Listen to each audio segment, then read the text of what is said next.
You're taking their money. You have to pay that shit back, but that's not it. Like when they're like, oh, so-and-so got a $10 million record deal. You have to give them back $10 million. Oh, you're in a 360? I don't know. No, don't tell me you don't know. You know if you in a 360. Bro, I don't really... Are they getting a cut of that Sprite commercial check? I don't know. The music industry is designed for you to fail. What's up, YouTube? It's Ken, aka Cam Puts You On, and today we are talking about how you can't make money from music. And it's not that you can't, it's that it's not set up for you to make money. But as always, if you like the content, make sure you like and subscribe, and comment what you think down below. I love hearing from y'all. But let's get into it. So I want to start this story off with Caribou and Lil Yachty. Recently, Caribou just dropped a whole track. She dropped new music. And if you've been following with Caribou, who was a person that was a part of the Concrete Gang with Lil Yachty and DC2 Trill, Camo, and another dude, they were a rap group. Now, I made a video on Lil Yachty and Caribou situation specifically, so if you're interested in that, definitely go check that out. I'll have the video link in the description below. But basically, to sum this all up very quickly, Caribou and Lil Yachty got into it. They had beef. Yo, bro, it's so crazy to me, bro, because I've given you a career, and time to time you just disrespect me. Lil Yachty outed her like being disrespectful, being super rude. Caribou said the same thing about Lil Yachty. Now, since then, it has been crickets from Caribou, and she's been on Twitter, I think, ranting a few times, talking about how she can't drop, and she recently dropped a new song, which bangs. I really like it. We have Anisi in the video as well, and basically, it's a good song. I like the song. Okay, is it crazy for me to say? I think it's a good track. Okay, I think it's a solid song. However, in the description, it basically says along the lines of Caribou saying that her label won't let her drop. She's been trying to. They've also publicly said that they've dropped her, but they still won't let her release music, and they've been pushing away bookings like tours, so she can't really make any money from music. She's having a hard time maneuvering in any way through the music industry because they won't let her drop anything. This kind of made me have a realization of how like dirty the music industry really can be, and there's layers to this. Okay, this is the initial layer. It's just control, because it leads into everything else. But before we talk about Caribou and Lil Yachty, I think we need to get into the root of corruption within labels. Actually, I don't even know if they're corrupt. I think corrupt's a bad framing of it. I think the correct framing of it is the exploitive nature of the music industry. I think that's more of an accurate moniker for the label industry and music industry. And I think the art world in general can be like this, but I think music specifically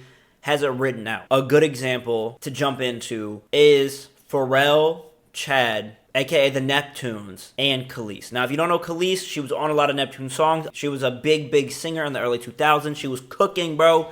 She was cooking, especially with the Neptunes. Now, I think in like 2022, they had some beef because Pharrell and Chad, I guess, gave her verse that she did to Beyonce to sample and put in Beyonce's music. Now, there was a bit of drama there because Kelis is like, hey, you gave my vocals, my voice to Beyonce, and you didn't even ask me. You didn't say anything to me. The reality is, okay, is that my real beef is not only with Beyonce, because at the end of the day, she sampled a record, she's copied me before, she's done it before, so have many other artists. It's fine. I don't care about that. I know what I own and what I don't own. I also know the lies that were told. I also know the things that were stolen. Publishing was stolen. People were swindled out of rights. It happens all the time, especially back then. So it's not about me being mad about Beyonce, but the real issue is the fact that the people like Pharrell and like Chad, who Chad really is like an amoeba and just, he's spineless. It's a miracle he can keep his neck up. But Pharrell knows better. This is a direct hit at me. He does this stuff all the time. It's very petty, very. And the reality is that it's frustrating. I have the right to be frustrated. Why? Because no one had the human decency to call and be like, yo, hey, would like to use your record. Which, by the way, the reason I'm annoyed is because I know it was on purpose. Pharrell came back and said, hey, you put your vocals on my song. I own the publishing. There is nothing that you can do. There's nothing that I did wrong. There's nothing I did wrong. Hands are clean. Legally, I own that music. Now, you may be sitting here and being like, what is publishing, bro? Like, you didn't explain anything. What is publishing? And there's also something called masters. So what is masters? I think Chance the Rapper explains it perfect. About how the music industry works, or how they break down in legal terms how a record is broken down. So they tell you, you make a song, I write a song, and I rap the song, I record the song. So once I release the song, there is what's called a master and a publishing portion of the record. So the master is the recording of it. So if I sign a record deal or a recording deal, I sign away my masters, which means the label owns the recording of that music. On the publishing side, if I write a record and I sign away my publishing in a publishing deal, they own the composition of work. So the idea of it, you know what I'm saying? So if I play your song on piano that you wrote, I have to pay you publishing money because it comes from that idea. Or if I sing a line from that song, it's from the publishing portion. If I sample the actual record, if I take a piece of that actual recorded music, that's from the master. But I'm going to summarize just real quick in case I get copyright strike to hell. So publishing, idea, concept, writing, that stuff, the master is the actual song that was released. Labels will negotiate for either or, maybe both, sometimes both. And that's a 360, and we'll get into that. Now, with Pharrell, he said, hey, I own the publishing, bro. I can do how I like. Kelis said, hey, I got a little bit of beef with Beyonce. I don't want her using my voice. It makes me feel like we're kind of in cahoots, like we're cool. And I don't really like Beyonce like that, so it'd be nice if you let me know. Legally, there's nothing she can do. She's cooked. She signed away that, and she claims that she was young. She was like 19. She didn't know what all this meant, and she didn't know the impact that it would have. Pharrell doesn't care. He said, you signed it, it's mine. And Pharrell makes money off of this. You make money off of publishing. You make money off of masters. Pharrell is one cog. Chad is one cog. The Neptunes are one cog in this system. Okay, they're all one. That's one little cog. The label's the machine. The label is the machine. They've set up this infrastructure.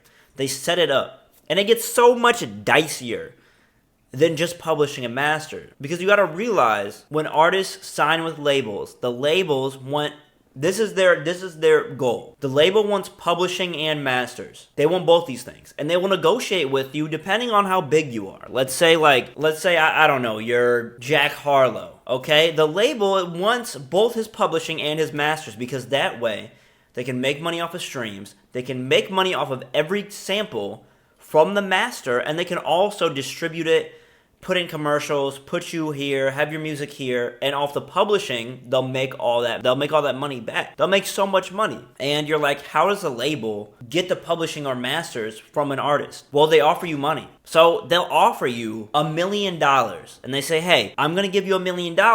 I'll take 80% of the publishing. I'll get 80% of your masters. You'll get 20% each, but I'm gonna give you $1 million, bro. Don't worry, I'm gonna give you $1 million. Don't even trip. I'm gonna give you $1 million. You can do whatever you want with that money. Give us a new album, something, make some money back. I'm gonna give you this $1 million, give us that, we're straight. But there's a caveat, and this is where the record industry finesses. This is where they play you. This is how they get you, bro. This is how they get you. That $1 million is not a free lump sum of money. Not only do they own your music and publishing, they get that $1 million back because it's a loan. That money is a loan. It is a literal loan, bro. So they gave you $1 million and they said, hey, I want these things, but in that fine print right there, you have to pay that back. And I looked it up. Apparently there's no interest, which is really good, but they'll conflate a lot of numbers and expenses on terms of marketing and things like that. So it's kind of how they finesse you on the back end. So they give you $1 million, but then they'll be like, hey, we need 200K of that mill for marketing. So they'll finesse you there. It may have been 50K, but now they've gotten that money there. So that's really how they make their money. It's not really off of interest, because if you're in like thinking about this in terms of like a actual bank loan or credit card loan, that's kind of a dead mission now. I guess there was some legislation that was put in there so that you can't just give that $1 million and put a 5% loan on there. They make their money through like finessing you through marketing materials, maybe how much a studio costs. They can upcharge you on every aspect of whatever they're providing. And that's kind of how they finesse you there. However, you have to pay this $1 million back. So you know that like split that we just talked about, like I get 80% of everything that you do, I get 80%. And you get 20%, well, you don't actually get that 20% until you pay me back. Does that make sense? So they gave you a loan. They gave you this $1 million. It seemed in good faith because this label is sitting you down in front of all this nice table, all these nice white men, and they're putting their feet up. They got their feet up and they're saying, hey, here's $1 million. Do what you gotta do. Come back when you got the money for us. Except it's not comeback. It's we're gonna exploit you until we get that $1 million back. In all honesty, this in our just how the world works doesn't seem inherently bad. They give you $1 million interest free, and you just have to pay it back. And if you're a good artist, you'll do that. If you're as successful as you think, you'll do that. And I think the issue that arises, which a lot of people have talked about, is that a lot of people that get offered this money are just in financial straits. They're just in tough positions. They're maybe not financially sound, or they're just not financially responsible. And they take this $1 million willy-nilly, or take $40 million or $20 million. And they don't really understand everything that comes with that. It's not that this label is doing this evil thing, which they kind of are. I wouldn't say it's a positive thing, but they're working how the structure is set up. It's set up to be this way, and that's the industry norm now. Artists are not set up to make money. They're taking this kid probably in a tough situation, probably impoverished, putting $1 million in his face, and maybe they give you $40K up front. That's you don't have to pay back, but you have to pay back that $1 million, bro. And this kid who needs this money will probably sign whatever deal needed. That 10 mil he'll sign because he wants to get his family in a good position. So now you got this poor kid who's even more poor. He was poor with $0 in his bank account, maybe had $10K in debt. Now he's $40 million in debt. He had one hit song and you put him $10 million in debt. What are we talking about, bro? That should be illegal. That is predatory, damn near. That's predatory. And not only that, now that they have your publishing and masters, they can do whatever they want with your music. They can put it in some AI machine. They can put it on some commercial you don't rock with. They can put it in this anti-Semitic whoop-de-whoop. They can do whatever they want with your music because they own it. They own it until you pay that back. Until you pay that $1 million back, they own it. And gang, I'm letting you know most people are probably not paying that back. When these companies own your publishing and masters and you're kind of forced to sign these deals because you have no other alternative, you get in a Caribou situation with Lil Yachty and Concrete Boys, where because they own your masters and publishing, they own everything that you do, you can't drop. You can only drop what they tell you can drop. And a lot of artists are pressured to put out pop records, are pressured to put out X, Y, and Z. Maybe they don't like rock, but they had a kind of a rock song on their album that did really well. The label won't let them drop anything unless it's what they envision, which kills careers. I mean, a lot of creative freedom is lost. A lot of creative joy is lost. A lot of that control is lost. And you have some artists that are like, oh, the label, I didn't initially want to drop this, but the label told me I should. I think Doechie's a good example of TDE said, hey, you should put these last 3 songs on your record. I really like these. These are my favorite. So she put it on there. And that was in good faith. I don't think they were forcing her to do that. But I think it's a good example about how a label's influence can matter. I mean, it can be positive. However, I think a lot of times it can be negative. I think a lot of labels are negative. I've only heard of a few people saying that they really like their label. I believe Denzel Curry was one.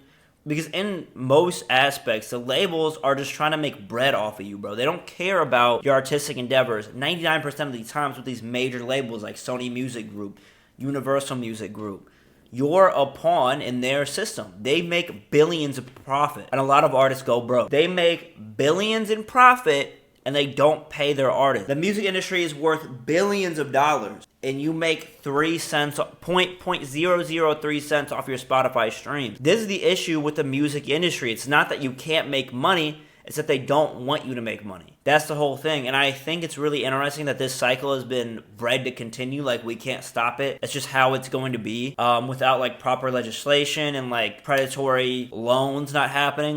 You cannot be offering kids $10 million when they're poor. You can't do that. That feels wrong as a loan. And however, this leads us to Caribou and Lil Yachty. She cannot drop her music because they control her. And because there's beef, now it's politics. Politics is huge. She made her label mad. They won't let her make money anymore. They would rather see her go broke than just releasing her from the label. Because they probably gave her money. They probably gave her an advance that she can't pay back yet. And she's like, hey guys, I can't pay this loan back because I can't drop music because you won't let me drop music. And they're saying, well, you can't drop music. Whatever, bro. Whatever. We don't care. We gave you money. Make us some money. They, in all honesty, don't want her to make money. That's the whole thing. They're pushing away bookings. They're not letting her drop music, which would make them money. And I think she probably signed a really, really bad deal. A deal that was very controlling. A deal that she thought she was making with a friend, Lil Yachty, or a business partner, or somebody that she deemed kind of close. I mean, she was his assistant for a good period of time. So it's easy to understand how she made that mistake. I think a lot of us would. You put 10 mil in my face, I might drool on it. Like, I don't know how it would act, especially if I really, really needed it. I think now, if it was like a loan, I'd be like, no, I'm straight. But that's because I'm in a situation where I can.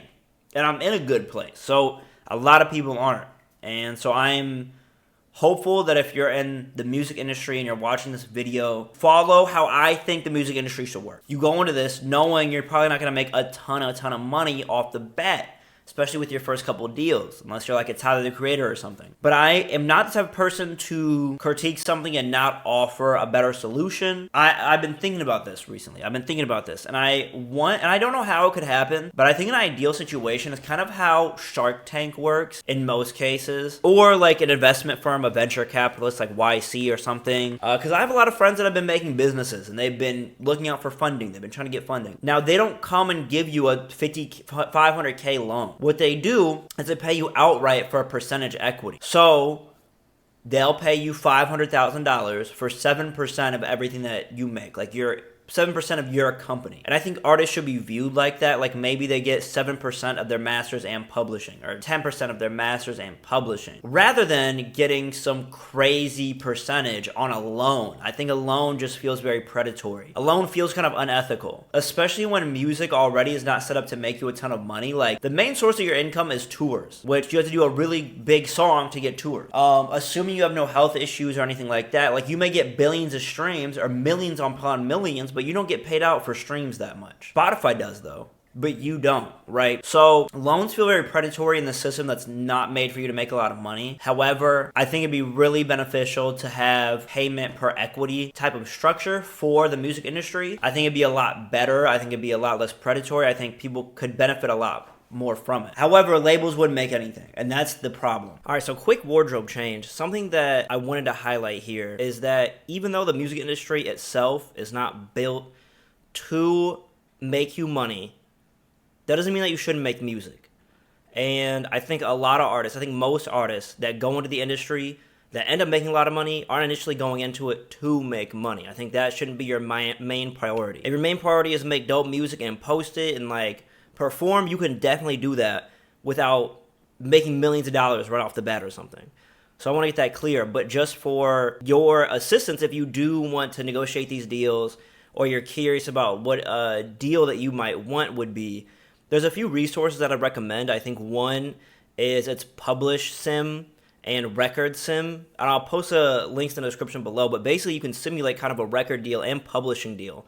So if you're curious on kind of what those deals look like, or how the industry recoups a lot of its money, you can use those simulators, and that will be a good resource there too. One thing I also wanted to highlight is the 360 deal. I feel like I didn't initially go through that, but the 360 deal, they'll also make money off of your likeness, as well as all of your music. So whether you're in a commercial, whether you're in on the radio, whether your music is anywhere, no matter what, if they're using your name, your brand, your likeness, they get money. I would relate it to, if you know the WWE, John Cena. He says that the WWE still makes money off of his likeness.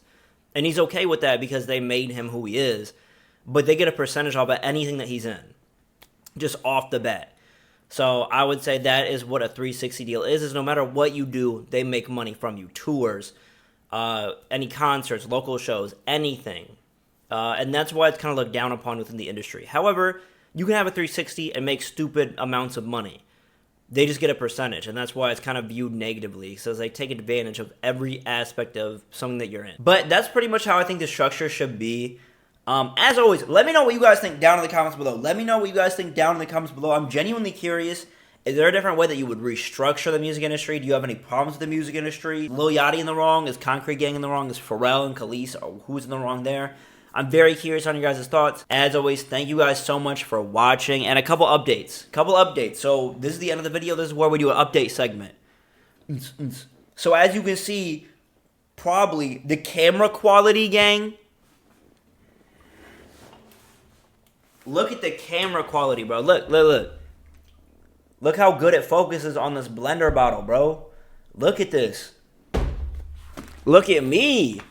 You see how good the camera is? I upgraded. We have a Sony ZV-E10, I think is the full name. I'll put it down in the description below. But bro, it's clean. I just bought it. I have so many ideas. I'm gonna use it for streaming. I'm gonna use it for this. I'm gonna use it for that. I'm gonna use it for everything, bro. I'm gonna use it for everything. We are cooking now. We are cooking. I'm so excited. Like, I was so hyped to put this camera on, bro. So that's one update. Another update. We hit 1,500 subscribers on here, bro. So we're at 1,500 subscribers on here. There's a cat in the background. He's sneezing. So I want to say thank you guys to everybody who's joined. I really appreciate all of you guys, bro. We hit 1,500. That's crazy. Crazy. And I couldn't have imagined it. But thank you guys so much. A lot of great things coming. What else happened? I started a gaming channel. It's going to be gaming and reaction. So I'm going to have that in the description below. It's also a featured channel on this channel. But it's Kahan Live. So that's where I'm going to have gaming content, reaction content. A lot of music reactions will be on there. A lot of reactions will be on there. So I just put up my first Outlast gameplay. I'm going to cut that up and put it... Like, I'm going to have all the Outlast gameplay that I've done so far on there, too. I'm going to have reactions. I'm going to try to upload on there, like, almost every day. Because I stream once a week, I think I can get daily clips posted on there, and we'll be good. I maybe want to do some shorts, but we'll see how much time I have. I still have to work and stuff. Until I don't. Until I don't. You know what I'm saying? You know what I'm saying? But yeah, so that's pretty much it for me. What's your update? Let me know. I'm very curious. But as always, I love you guys and appreciate you guys. Peace out. Be smooth.